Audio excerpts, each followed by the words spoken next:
So the topic is the histology of the heart and blood vessels. The objective is to describe the microscopic structure of the heart and blood vessels and correlate the structure-function relationship.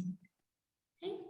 So we'll be talking about the heart, the arteries, the capillaries, the veins, and a little bit about the lymphatic vessels. When we talk about the heart consists of mainly 3 layers. Okay.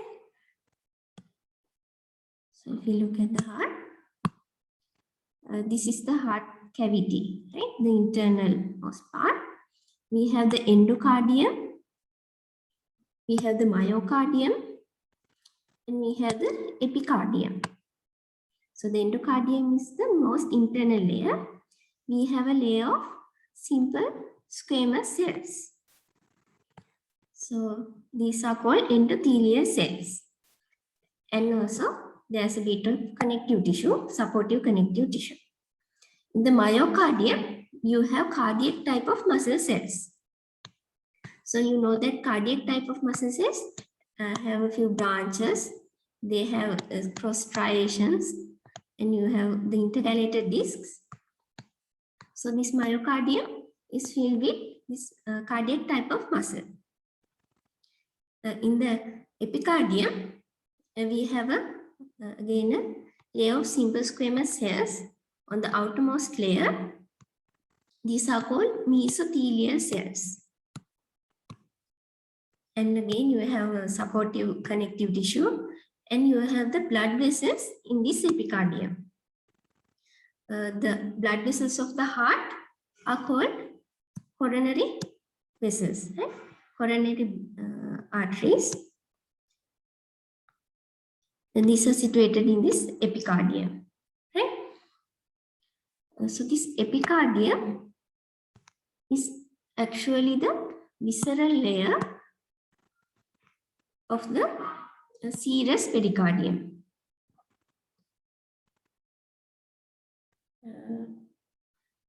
So you know that the heart has a covering, right? The covering is called the pericardium. So this innermost layer is the visceral layer of the serous pericardium or the epicardium. This reflects around the large vessels. You have the large vessels in this region. So this it reflects around this and forms the parietal layer. Parietal is the outer layer of the serous pericardium. So this is the visceral layer of the serous pericardium. This is the parietal layer of the serous pericardium. And outside that, you have another layer, the fibrous pericardium. So that's the structure of the heart. Right? So here we have an image. This is the endocardium. It is not a smooth surface. It has many trabeculae and it's an uneven surface. Then you have the myocardium. Then the serous pericardium, which is the epicardium, which is the visceral layer of the serous pericardium. And then you have the parietal layer and the fibrous pericardium. So the mesothelial cells of the visceral pericardium, the mesothelial cells are seen on this surface and the parietal surface as well.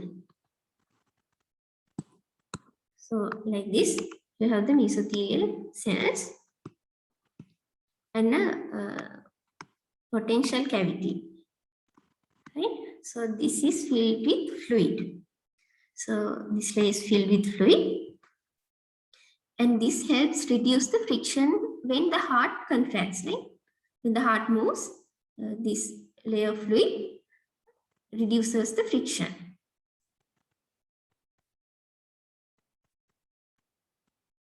Right. So we talked about this. There are 3 layers, the endocardium, myocardium, and the epicardium. About the capillary muscles. So in the ventricles, you have the So here are the ventricles. In the ventricles, the muscle layer extends into the cavity like this, right? And forms papillary muscles. So you have the heart valves like this, the atrioventricular valves, the mitral valve and the bicuspid valve. So you, from the papillary muscles, you have small tendons called chordae tendinae extending to these valves. So these muscles, the papillary muscles, prevent the valves going into the atria during systole. When the ventricles contract, the pressure increases within the ventricles and pushes the valves upwards.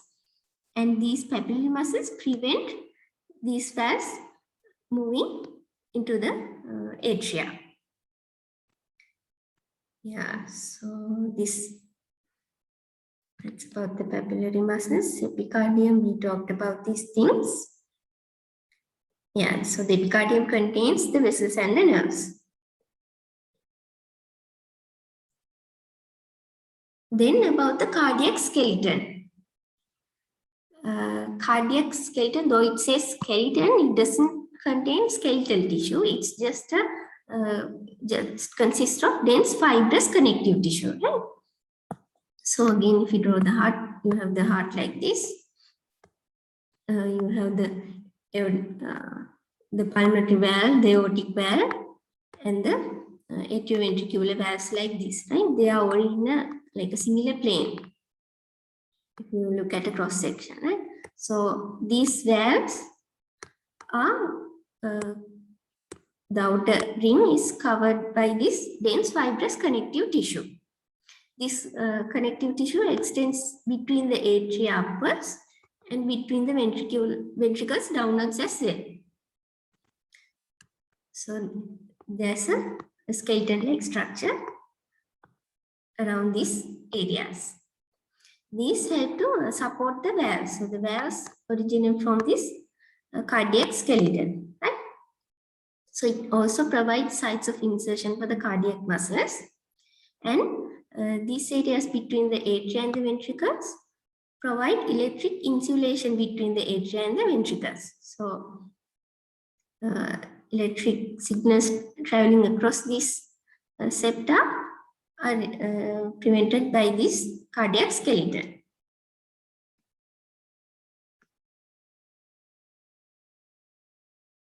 So this is the image of the cardiac skeleton. This has been calcified actually, so you can see here. Here you can see the mitral valve, bicuspid valve, the aortic valve here, and the cusps. You can see the cusps here. And this is the pulmonary trunk, right?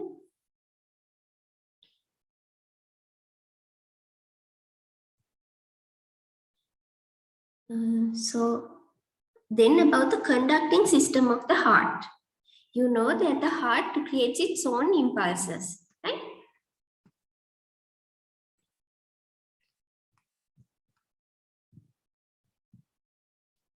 So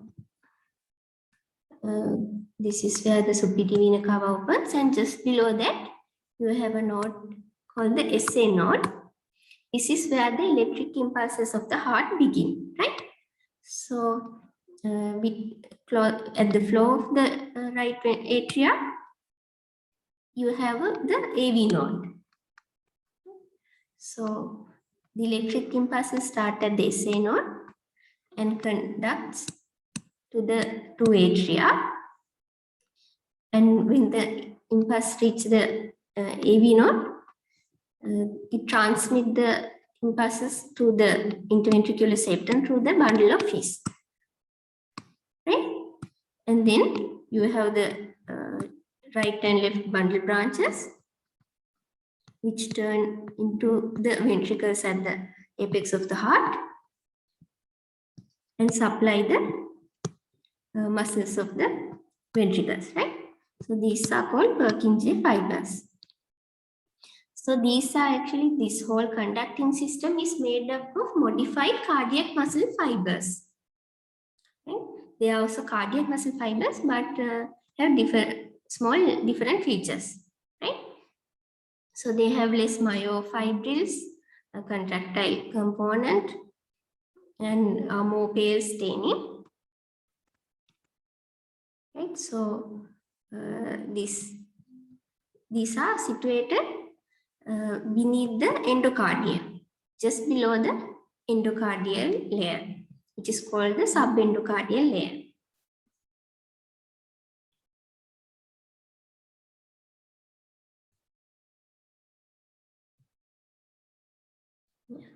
So here we have two pictures, histologic pictures of the conducting system.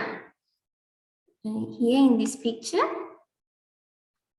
you can see the SA node. Right? This is the SA node as shown by the white arrows. Right? So this is the endocardium, this is the myocardium and the epicardium. The SA node is situated in the myocardial layer. This is an artery supplying the SA node. You can see the SA node cells are more pale staining, right? So here you can see the Purkinje fibers. So this is the endocardium, and beneath it you have the subendocardial layer, and within that you have the Purkinje cells, which are more pale staining. And you can see the myofibrils are situated more peripherally. You can see more staining in the peripheral region.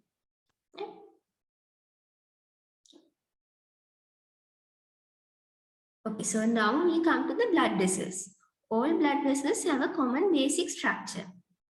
Just like the heart, they have three layers, right? You can see here, this is the lumen of the vessel. So more internally, you have the tunica intima. Then you have the tunica media and the tunica adventitia. Tunics means cords, right? So they are like cords. So here in the tunica intima, you have the endothelial cells and you have supportive connective tissue. And the middle layer, tunica media, you have the smooth muscles and other connective tissues, maybe elastic tissue and collagen tissue and other ground substances like proteoglycans. Right? Then outermost layer, you have the tunica adventitia. It consists of connective tissue and like helps to support the vessels in various other organs. So these are blood vessels. This tunica, in larger blood vessels, diffusion of blood through this layer, the tunica intima, is not sufficient to supply the whole wall of the vessels. So in large vessels, you have small vessels supplying, giving the necessary nutrition to the vessel. These are called vasa vasorum, or vessels of the vessel. Right? So these vessels are situated in the tunica adventitia. Also the nerves and veins are also situated in the tunica adventitia. So this is an image of a vein and an artery. So the main changes you can see, the wall is much thicker in the artery, especially the tunica media with its muscle layers. The vein has a much thinner wall and a larger lumen. So if we talk about the contents of the vessel wall, you have the endothelium, then you have the smooth muscles, and you have the connective tissue. Right? So this endothelium has a lot of functions. It does not only exchange substances between the blood and the surrounding tissue. Right? So it acts as a permeability barrier and selects what substances cross the endothelium to from the blood to the tissue, right? And also these blood vessels, the surface is non-thrombogenic. That means it prevents formation of clots within the intact blood vessel, right? And protective clot formation. That is, we have the endothelial layer like this. If there is any damage to the cells, the vessels, these cells release substances into the blood, like von Willebrand's factors, protein C, protein S, like that. It releases the substances into the blood and cause clot formation. So then clots come and close off the defect in the blood vessel, right? And minimize pathological clot formation. So this is when there is damage to the blood vessel. When a blood vessel is intact, this formation of blood clots should be prevented. Otherwise, it will go on and block the blood vessels and prevent the blood supply to tissues and cause cell death, right? So to prevent that, substances are produced from these cells, right?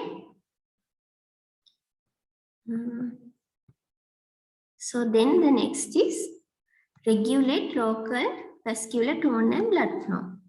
Again, substances are produced like endothelin. These control the vascular tone, that is a contraction of the smooth muscles, right? And nitrous oxide, these substances are produced from the endothelial cells and control the diameter of the blood vessels, right? Okay, so that's about so it regulates the blood flow into organs through this contraction. Then local inflammatory and immune response. When there's cell damage or infection, any foreign organism entering the cell region, substances are produced from these cells called interleukins. Okay, so these interleukins promote the inflammatory or immune response and help fight off the infection or control the tissue damage, right? These also produce growth factors, vascular growth factors, which is important in formation of new blood vessels, right? So when there's into the tissue damage, these cells produce growth factors which promote healing and regrowth of the capillaries and the surrounding tissue. So in tumors also, these growth factors are important. Tumors means cancers. There may be uncontrolled secretion of growth factors promoting growth of cancer cells. Right? Okay, so that's about the endothelium. Then we have the smooth muscles. Smooth muscles control the diameter of the vessels. So smooth muscles are situated concentrically around the center like this. So when they contract, they reduce the diameter of the vessel, that is by vasoconstriction, and by vasodilation, it increases the diameter. So by this, the blood pressure within the vessels are regulated. So then you have the connective tissue. You have elastic fibers. Elastic fibers expand, right? And when the pressure reduces in the arteries, they contract, they recoil, get back into their original shape. So then, so we'll talk about that when we come to the ultrastructure of the arteries, right? So that's the function of the elastic fibers. And you have other ground substance, collagen and proteoglycans, like that. You have the ground substance. They control the permeability. That are the metabolic properties. The substances growing through the vessel wall, and also they maintain the physical properties like the shape. Right? So we talked about these things. The tunica intima, you have a single layer of endothelial cells supported by a basement membrane. So you have a basement membrane, and on that you have a endothelial cell layer and supportive connective tissue beneath that. And in the tunica media, you have smooth muscles, right? And between that, you have various supportive tissue, collagen tissue, elastic fibers, like that. And in the tunica adventitia, it's the connective tissue and connects the vessels to the surrounding organs and contain the small vessels, the vasa vasorum and the nerves. Okay, so if we talk about blood vessels, there are different types of blood vessels in the body, right? So you have the heart, and from the heart, from the right side, you have the pulmonary trunk coming out. From the left side, you have the aorta coming out. So these arteries are large arteries, right? The pulmonary trunk, the aorta, and their branches. Brachiocephalic trunk, the left common carotid, and the left subclavian. Those are large arteries, and they are called elastic arteries. Okay. So these elastic arteries branch off and into smaller branches called muscular arteries. So the muscular arteries you know about in the limbs. Can anyone tell me what are the muscular arteries?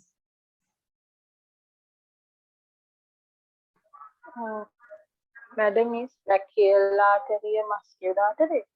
Yeah, brachial artery, the radial artery, ulnar artery, those arteries are called muscular arteries. So these muscular arteries further branch off into small arteries, and finally they have only 2 to 3 muscle layers and form arterioles. Okay. So from the arterioles, you have the capillaries coming out. So capillaries are the thinnest and the smallest blood vessels where tissue at the tissue level, and that's where the exchange of metabolites occur. Exchange of gases, nutrients, and waste products occurs at this capillary level. So these capillaries then drain into venules. First you have post capillary venules, and then they gradually get larger, collecting many venules. So you have the post capillary venules, then you have the collecting venules. These drain into muscular venules, and the muscular venules drain into small veins, medial vein, medium-sized veins, and like that. Finally, drain into large veins. So the large veins are basically the superior vena cava and the inferior vena cava. So those are the different types of blood vessels. Right? Okay, so elastic arteries. Elastic arteries are the largest type of blood vessel. They are the aorta, the pulmonary artery, and their largest branches. The main function of these arteries are to carry blood to smaller arteries.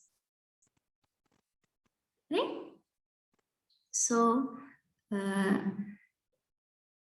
they move blood forward with a steady pressure, mainly due to the elastic recoil. So, if you look at the heart like this, you have the aorta coming out. So, during systole, the blood is pumped into the aorta at a very high pressure. Right? So, at that time, the aorta gets pushed outwards. Right? So, and in the diastole, the heart relaxes and the pressure within the aorta reduces. Then, due to the elastic recoil, the walls are pushed inwards. The vessel walls are pushed inwards and again increases the pressure. So, the forward pressure, a high pressure is maintained at all times within these large vessels. Okay, so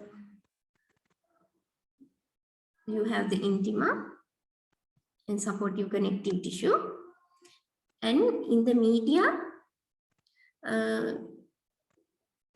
you mainly have elastic tissue, right? So elastic tissue are usually seen in black color with stains which stain the elastic tissue.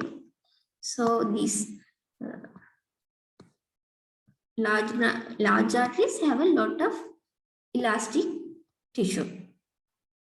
So you have a thick media with a lot of elastic tissue, and then you have the adventitia. So it is a large vessel, right? So obviously it should have vasa vasorum, vessels which supply the vessel, right? Okay, so that's about the elastic arteries. Here we have a histologic diagram. You can see the intima here with the endothelial tissue and the supportive connective tissue, and you can see a lot of elastic tissue, right? A very thick media with a lot of elastic tissue and a relatively thinner adventitia. And here you can see the vessels, blood vessels within the adventitia. Then you have the muscular arteries. The muscular arteries mainly distribute blood to the organs. They also maintain a steady pressure and flow, and they have more muscle layers. Right? Yeah.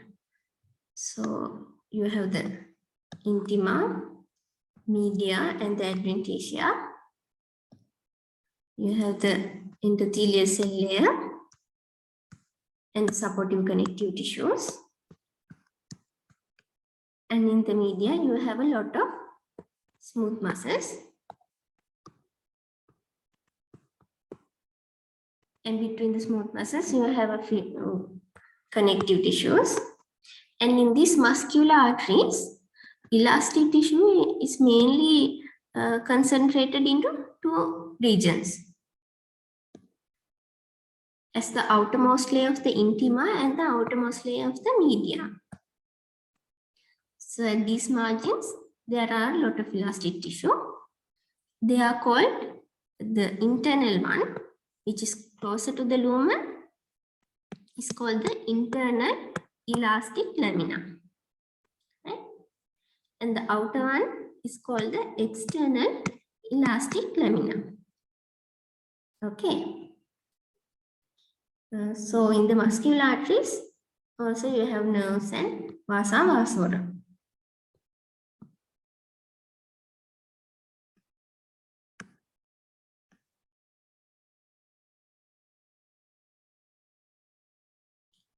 So this is a diagram of muscular artery. So here you can see the internal elastic, the intima is very thin, right? Intima is very thin, and just below the intima you have the internal elastic lamina, the dark staining line. Then you have the media with a lot of muscles, and here you can see the external elastic lamina, right? Again a dark line, and outwards you have the adventitia. Then we come to the arteriole. So the arterioles, capillaries and venules are called the microvasculature because at these sites, exchange of blood with the surrounding tissue can occur. So, yeah, these arterioles are important in the sense that they control the blood flow to the capillaries. So there are so these arterioles have muscles surrounding, right? So the contraction, the vascular tone of these arterioles are controlled by the smooth muscles, and that controls the blood flow to the capillaries. And also at the sites where capillaries branch off, there are smooth muscles around their openings, which act as sphincters, right? So this sphincteric action also controls the blood flow into the capillaries. Okay, so if you look at a cross section again, we have the endothelial cells and a very thin subendothelial layer. And in the media, you have like 1 or 2 layers of smooth muscle, and the external is very thin. And this is very thin, diffusion is sufficient to supply all the requirements of this vessel wall. So there are no vasa vasora.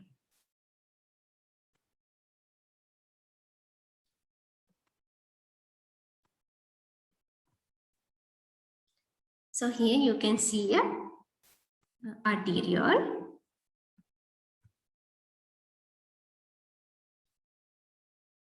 So here you can see the arteriole. Usually in an arteriole, the width of a lumen is equal to the width of the vessel wall.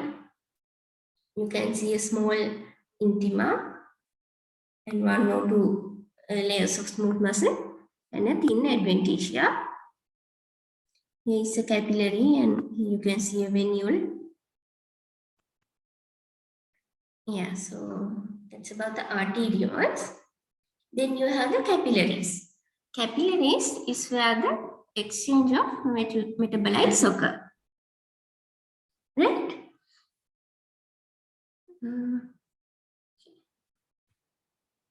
So in capillaries, you have a basement membrane, and on this, you have the endothelial cells. So if you go both sides, this is a capillary. So either by diffusion or by transcytosis, by vesicles traveling from the lumen into the basal surface, substances can exchange. So you only have the endothelium and no adventitia. In some areas of the capillaries, you have small contractile cells. And usually they have their own connective tissue. Okay. These are called pericytes and have contractile properties, right? So they can control the diameter of these capillaries.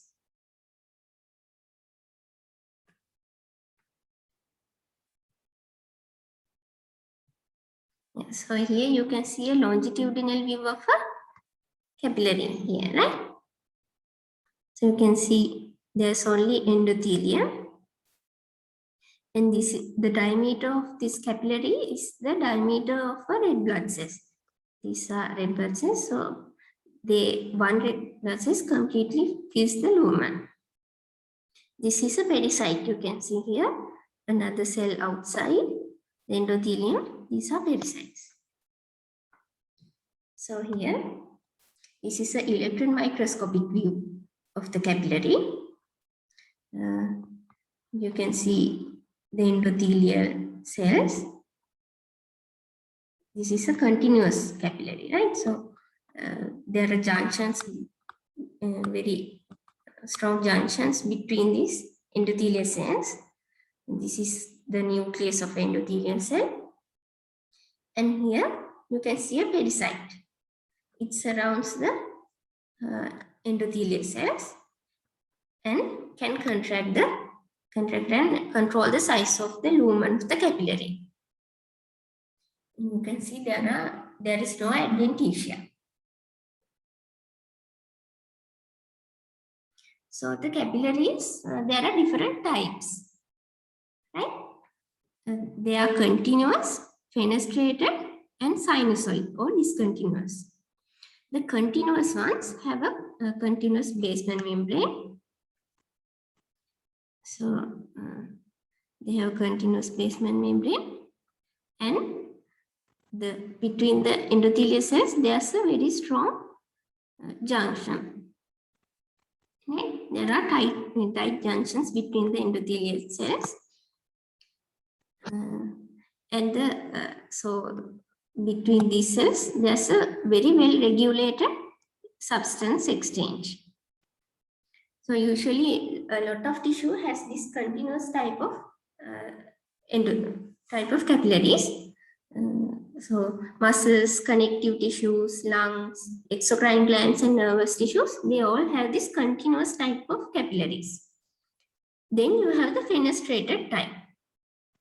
In fenestrated type, you have a continuous basement membrane and you have tight junctions between the cells, just like the continuous type. But in the endothelial cells, you have small perforations, small openings, which facilitate exchange of substances. So these type of capillaries are situated in organs in which there is more exchange of substances, like in the kidney, in the intestines, in the endocrine organs, and the choroid plexus of the brain. Right? So usually in these are seen in organs which have a fast or normal blood flow, and it needs to exchange a high amount of substance within a short amount of time. So the other type is sinusoid or the discontinuous type. They are usually wider, have a wide diameter and have a slower blood supply. So blood is stagnated in these regions. In these regions, the basement membrane is not continuous, and the endothelial cells are also not continuous. They have spaces in between them, and they also have these fenestrations. Right? So these type of capillaries are seen in places where blood stagnates and exchange a lot of substances, like in the bone marrow, liver, and spleen. So you know, in the liver is where all the substances, the metabolites absorbed from the intestine are processed, right?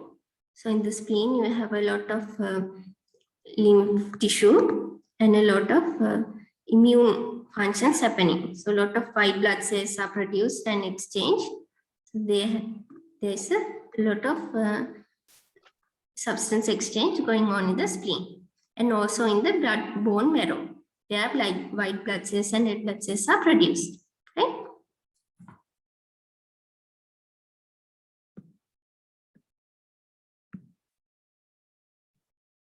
So here are figures of the 3 types.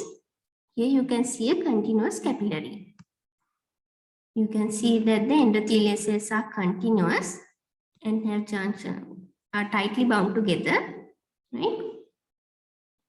And in the fenestrated type, you have the continuous cells, the continuous basement membrane, but in the cells you have small holes, fenestrations, right?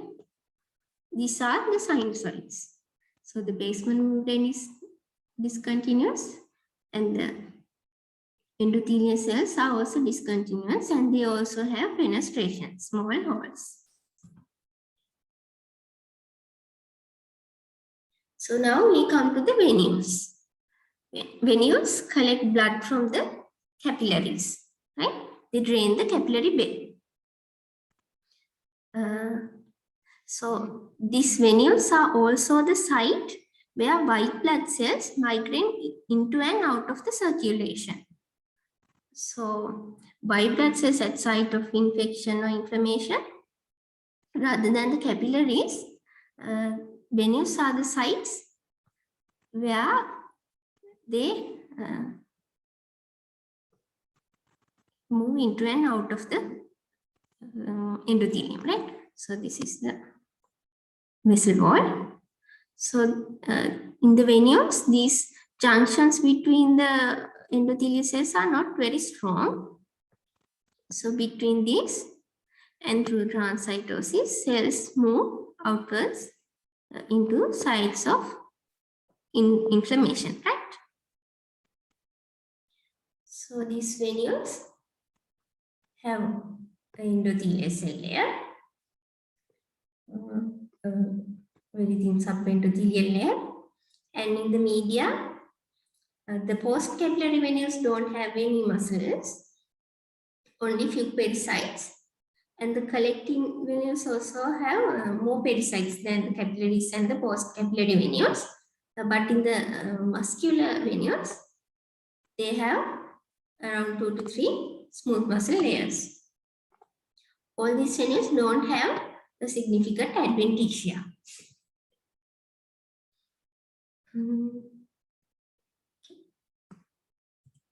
So here you can see a venule. You can compare this venule with the arteriole, right? You have the arteriole. Arterioles have very small lumen and comparatively thicker vessel wall.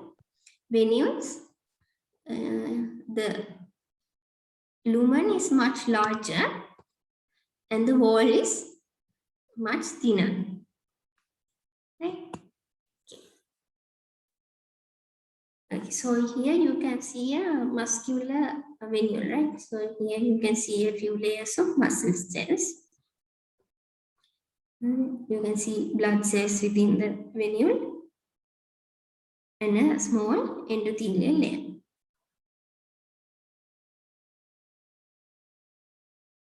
Then we come to the small and medium veins. These produce from the collection of venules and carry blood towards the heart.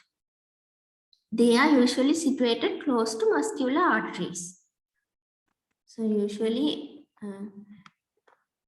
these travel side by side, right? So the muscular arteries. So you know about the venae committantes of the brachial artery and the ulnar artery. So these are the venae committantes, right? They usually go. So the arteries have usually 1 or 2 veins following them. These veins have a special property. They have valves. So from the intima, you have projections into the vessel lumen, right? Like this. So this is the direction of blood flow. And you have the valves. These are projected from the intima and contain fibroelastic tissue and are lined by endothelial cells.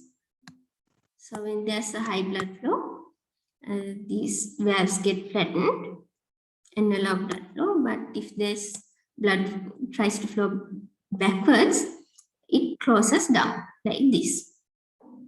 So blood flow towards the heart is maintained by these valves and also by contraction of surrounding muscles, especially in the legs. The contraction of muscles help move the blood towards the heart, right?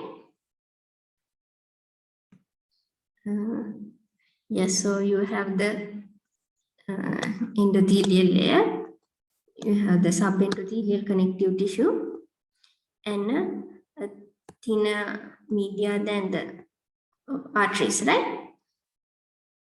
And a few elastic fibers, and a well-developed adventitia to connect the blood vessels to the surrounding organs. You have a adventitia.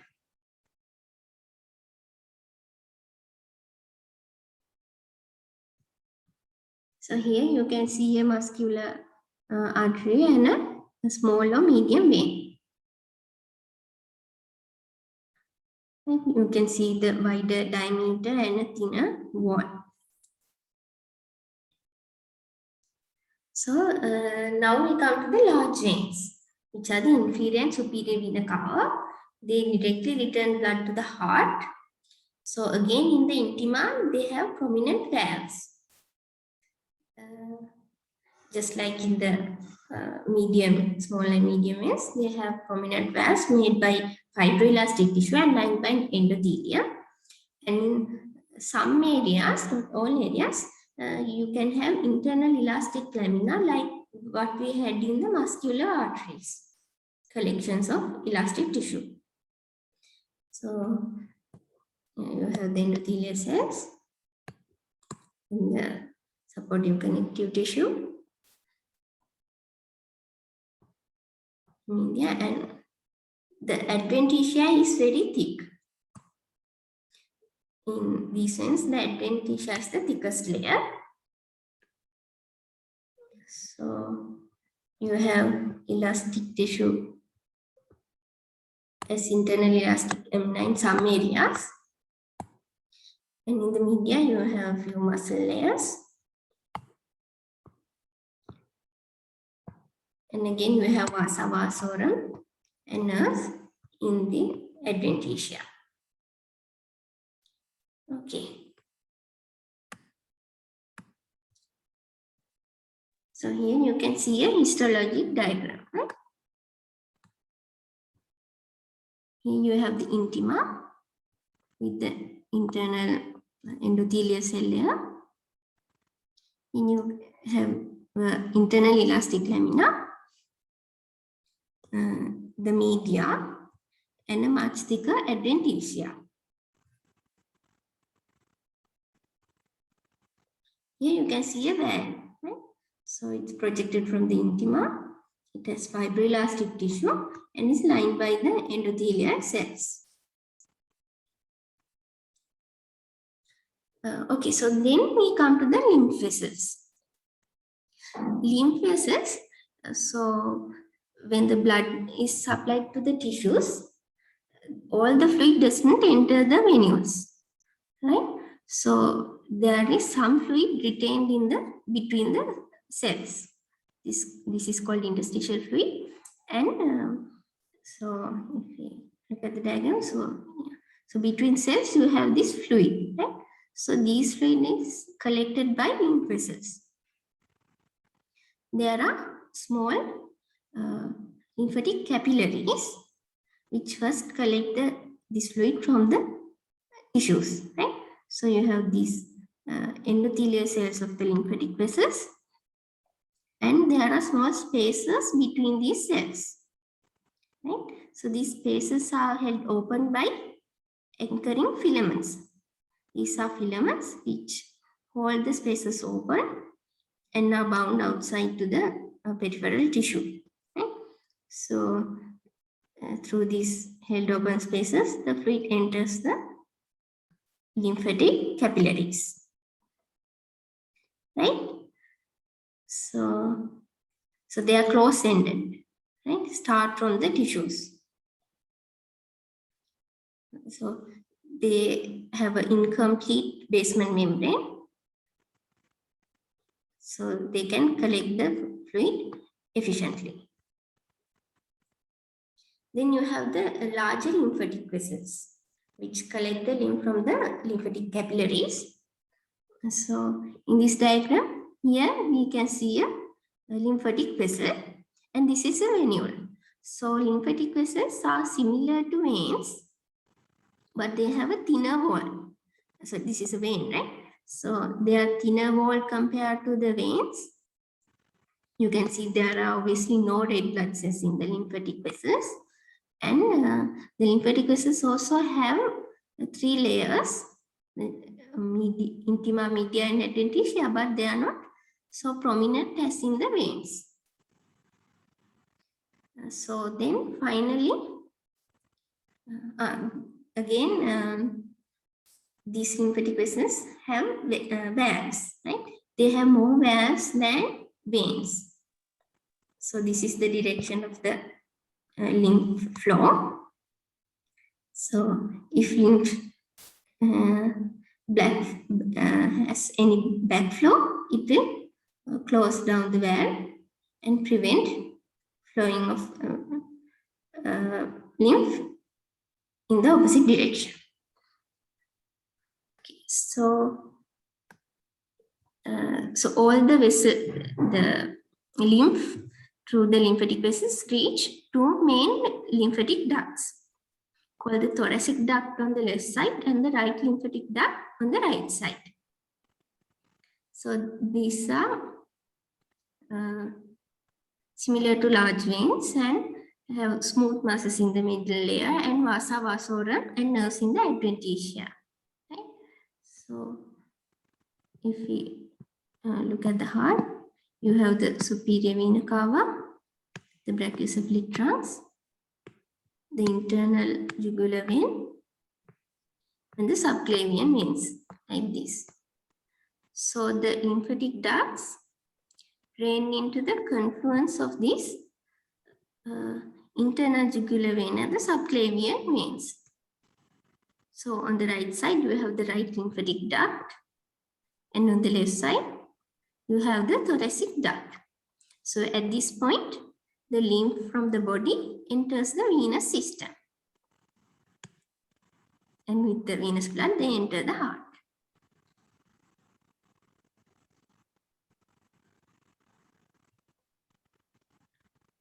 Okay, so these are the references. So thank you. We have come to the end of our lecture. So do you have any questions? It's pretty straightforward, right? You have to know the differences between the different types of vessel walls, and you should be able to draw the vessel walls and their contents. And you should be able to describe their different functions, right? The importance of different components.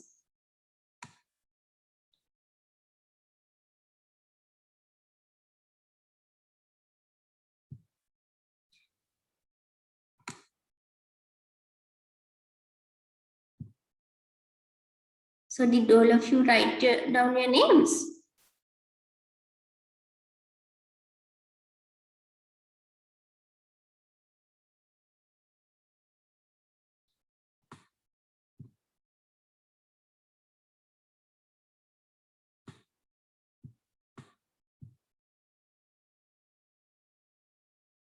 Okay, so are there any questions?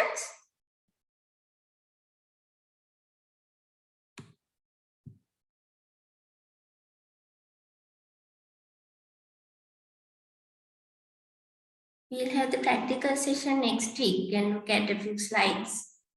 Right? So you should be familiar with this and read about the types of stains also, right?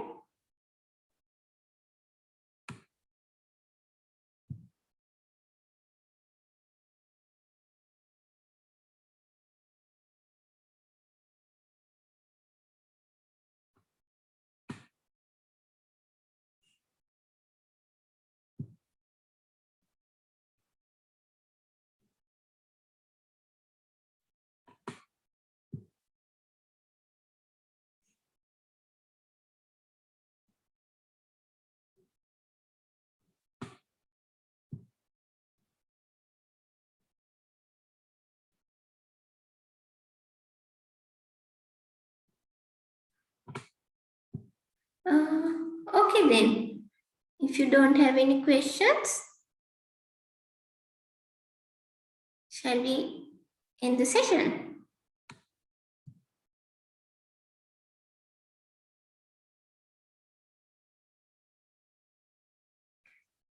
Question. In the last, it is said that there are no wares in superior vena cava, which is correct. Yes. Probably true, because the superior vena cava doesn't have to function against gravity most of the time. And they have smooth muscles. I'm not sure about that.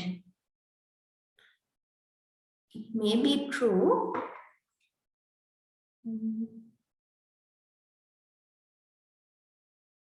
It could be true. I'll answer that question on the next session.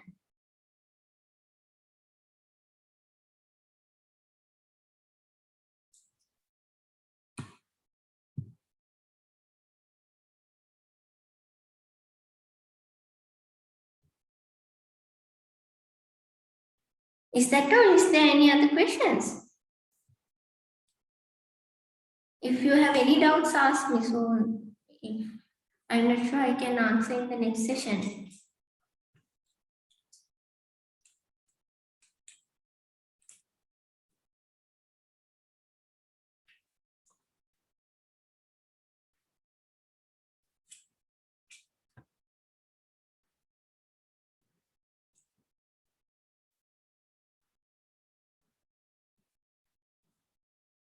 Okay, thank you.